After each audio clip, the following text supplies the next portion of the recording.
Hello again, everybody. It's Todd Staruch, the horror nerd, here at the Horror Sideshow Flea Market. I am having a blast already, and I've only been here a few minutes.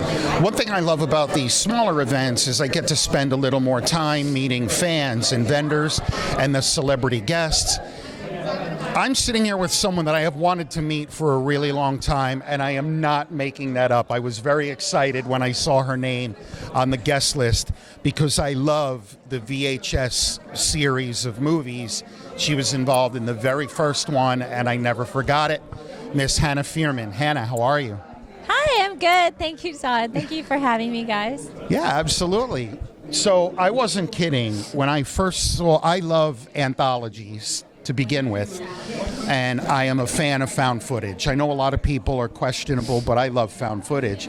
And I just thought the concept was so cool, and your segment was very, very memorable. So just tell us a little bit about how did you come to be part of VHS? How did you get that role? Well, I was an actor in Atlanta. I grew up just outside of Atlanta, and I already knew a lot of the horror filmmakers that lived out there at the time. There weren't very many of us. It was way back, and I moved to New York for 5 years and moved back when the tax incentives kicked in. And David Bruckner was asked by Brad Miska from Bloody Disgusting to be a part of the anthology. And so he asked me to, Bruckner asked me to play the part of the succubus. And then came over to my house with this, with the storyboard artist, who's Matt Brohammer, and showed me all these storyboards and sketches of what the character was going to be like, and basically just went through the entire story with me, and it was just so compelling, and he's such an amazing and engaging storyteller that I was just like, yeah, sure, I'll run around naked by the end of that conversation. And yeah, it was just so much, it was just such a cool character. Like, I couldn't turn it down. I love Misunderstood Monsters, and I also just didn't think anybody was going to see it, and I'm grateful that it did it as well as it has. But I just thought, oh my gosh, this little found footage anthology, whatever, nobody cares, and it's really been very well received, and people are still talking about it, and I'm just so grateful for it. Well, I will tell you what, like I have a group of friends. We've been getting together and watching horror movies together now for almost 30 years, right? So whenever there's a new VHS, that's immediately goes to the top of our list. So people did see it, and it did spark this whole franchise. Did you have any idea that, like, what is it, 15 years later or whatever, it'd still be going? No, like I said, I had no idea. I didn't think anybody was going to see the first one. But I've really enjoyed watching every year when another one comes out, and usually there's like a couple in there that I absolutely adore. I just recently saw Beyond, and I think that's the most recent one, yes. Right? Yes. Yeah, and that was super fun. I loved the airplane one. I don't want to spoil anything, but I love the airplane one. I thought that was my favorite. And then that was good. And Justin Long, he was in Creepshow with me. Mm-hmm. He directed one with his brother, and it was like this crazy doggy. Okay, I'm not gonna say anything more, but that was nuts. And I really liked the one at the end, the blonde girl. Yes. I thought that was really, like, that one really harkened back to the original VHS with its grittiness and its simplicity, but complex story. Right. Yeah, Right. I loved it. I got you. What I liked about Beyond is it doesn't waste any time with lengthy setup or anything. It's like the first segment, it's like, bam, it total insanity right from the beginning. Oh my gosh, that one. Yes, I remember. I'm not gonna. I'm not spoiling anything, but and that one was kind of video. It kind of reminded me of a video game a little bit, because they're in the house, and there's a lot of following.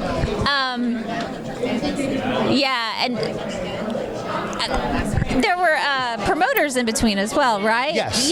Yeah. That was really clever. Really clever wraparound on that one. Yeah. Well, so there's a lot of complaint. The big complaint about found footage and what makes it hard to do it well is it gets to a point where in the movie where the character, like, you're running for your life. Why are you still holding a video camera? Yeah. But VHS has found a way to always make it organic. They do a like really in your good job. segment, I think, as I recall, the person happens to be wearing Google Glass. They're spy glasses. Right. Yeah. And that's why it's being recorded. I'm like, all right.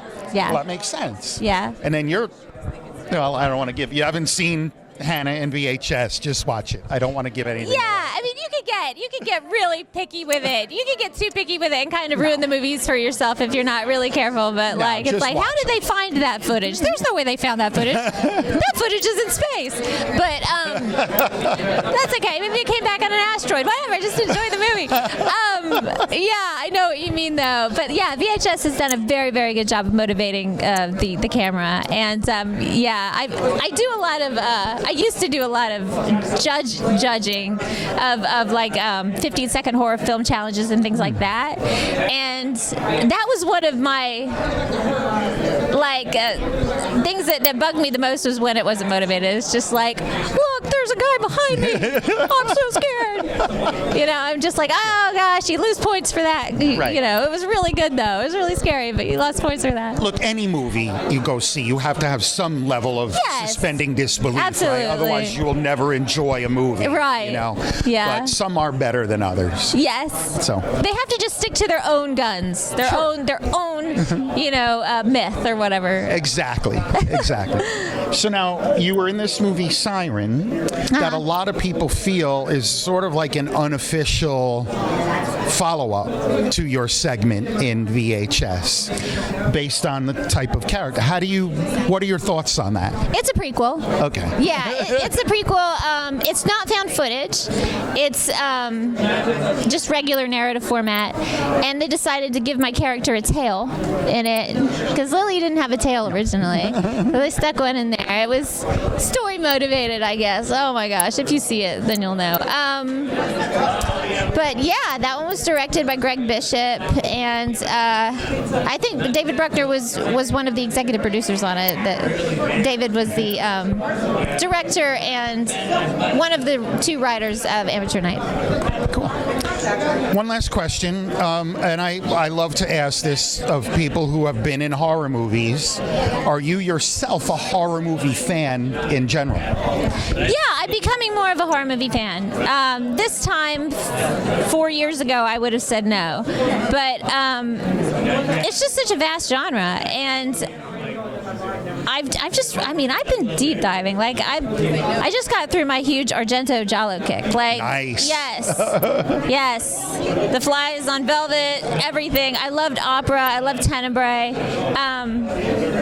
And so I guess I'm in it now. I guess I'm a fan. Nice. I can actually have banter with the people at these conventions, and I actually know what I'm talking about now, which is nice. I'm like, oh, the guy with the white mask, you're one of them? But now I actually know the difference. For reference, she's sitting across from Tony Moran, who is Michael Myers. I know Tony well. I've sat next to him many, many times at this point, and I've seen his movies, and they're amazing. That's awesome. But yeah, when I first started doing conventions, I didn't know the difference between Jason and Mike Myers and Leatherface. Like, I didn't. I was like, oh, white guys with white masks running around. Okay. But now I really get it, and how vastly different they are now, and I just truly, truly enjoy it. It's a lot of fun. Awesome. Now that you went through your Argento phase, you need to move on to Lucio Fulci. I have watched a few of his movies as well. And they're amazing. Yeah, The Beyond. Oh my gosh, that lady with the blind lady. Yes. That was great. And it was just such a beautiful movie too. And the basement and no spoilers here. Trying not to spoil. None whatsoever. Even though that's been around for a minute. So yes. So before I leave you be, any new projects coming up now that you can share? share with us? What are you working on? Well, yeah, I mean, always. There's a bunch of stuff that's getting to a point where I can say it's almost done. Like the feature that I directed with Felissa, she's an actor. She acted in it and produced part of it. She was one of the producers. Blah, I'm trying to talk.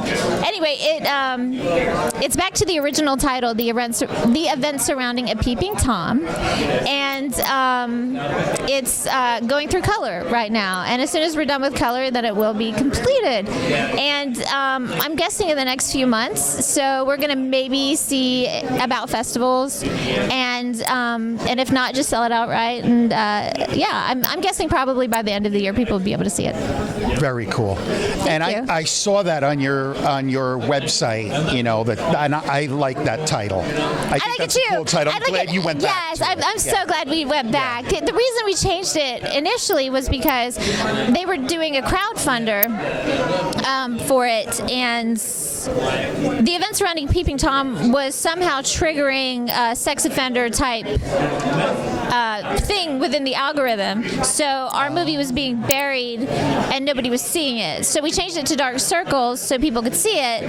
By then it was a little too late and our campaign was over. But then eventually I was just like, to me it just like harkens back to like the 50s kind of title. I really liked it. I think it stands out, and I think it tells you exactly what you're getting into. I just think it's a wonderful title. So I'm glad we changed it back.